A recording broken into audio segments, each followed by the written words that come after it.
The holiday season, a time of joy, merriment, and massless sanitizer during the Christmas party. Yeah, Christmas has sure changed since 2019. For some universes, it's probably been a year since things changed drastically. But for this world, it's been 10, and it sucks. But at least they still air the older Christmas specials on TV, so there is that. So after a long time, let's continue looking at the Rankin Bass catalog.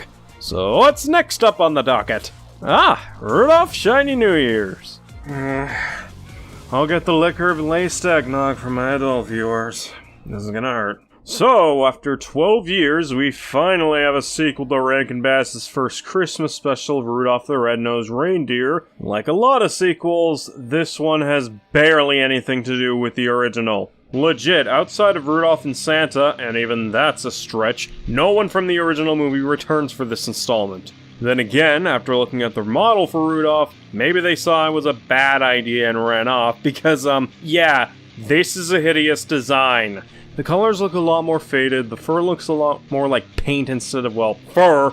It's not a good model, which is a freaking shame because the human models look great and are appealing to the eye. So what happened here? Speaking of what happened, why is the story so boring? Legit, it's about Rudolph looking for the new Father Time who went missing, and most of the movie is spent with Rudolph just walking around looking for him, while also running into flat and underdeveloped characters along the way, as well as dealing with an evil bird who wants to kidnap the new Father Time so he can live forever, or some crap like that. Really, this movie dragged its feet pacing-wise for most of the runtime, and the characters are so incredibly uninteresting that I was close to falling asleep multiple times throughout watching this movie. Sure, the original didn't have very deep characters either, but at least a decent amount of them had a somewhat character arc or were interesting enough personality and character-wise to keep my attention. Fuck you! This film doesn't even have that going for it, and that is depressing because a lot of the production on this movie worked on some of the good Rankin Bass films prior to this, including the original Rudolph. So to see a flat and uninteresting cast of characters, including Rudolph, who barely grows or does much outside of searching, in a movie with people who've managed to pull off interesting casts before in these holiday specials, that's frustrating and disappointing to me, because I know they can do well, even with the runtime of 60 minutes.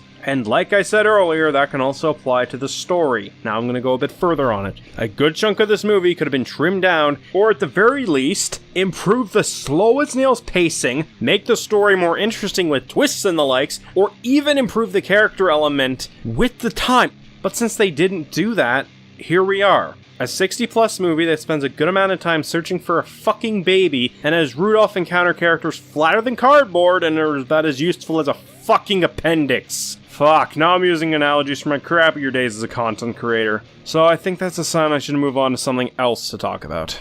What war are you in? I'm at the soup store! Why weren't you at hot practice? Fuck you! Out of their entire catalog to make a sequel to, this is the movie they chose? Seriously? Okay. Well, maybe they improved on those elements that didn't work in the original movie and improved it here. And they did. If you dig deep enough in one of the hundreds of sand dunes this movie has. A pity this movie doesn't give me much else to say or much substance, because like the last movie, it's basically about a character searching for a thing. I know, how original for these movies. But hey, this time, it's silver bells that were stolen from the Romans. Oh shit, fam, they're being very daring today. What's the next thing they're gonna do? Make the characters interesting? The universe may implode if they do that. Well, thankfully that doesn't happen, including the villain who somehow delivers a more inconsistent tone in delivery than me, and that's saying a lot. To rush you, but what do you idiots think you're doing? If this dude was any more generic, he'd have a name like Brutus, or Bill, or David, and who'd have a name like that? But I digress. Is there anything else for me to say about this film? Well, not really, and even then I was really stretching it for this part. The story just wasn't that great, the characters were flat, and even the models weren't that great.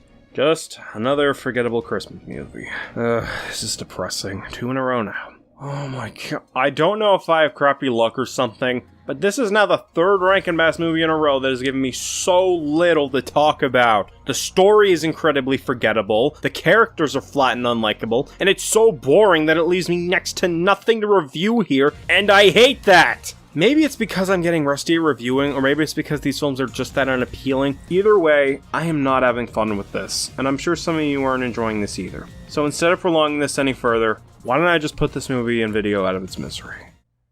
Fuck that. We're tearing it apart with jokes instead. So let's do it!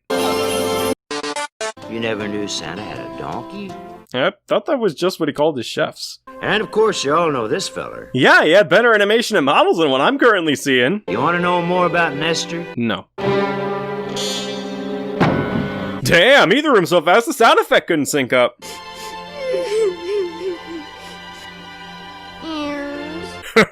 His mom's dead, so let's reuse the joke about Nestor tripping over his big ears. That's tonally fitting. But Mary, you are heavy with child. I thought her name was Mary, though. Your ears can do a wondrous thing no other ears can do. Nestor, with your ears so long, can you get us to the farewell song? Look. I'm practicing my spirit gun technique. What do you think? And that's about it. There is technically another movie I wanted to cover for this installment, The Stingiest Man in Town, but I couldn't get a copy, and the earliest I would be able to get a copy would be in February.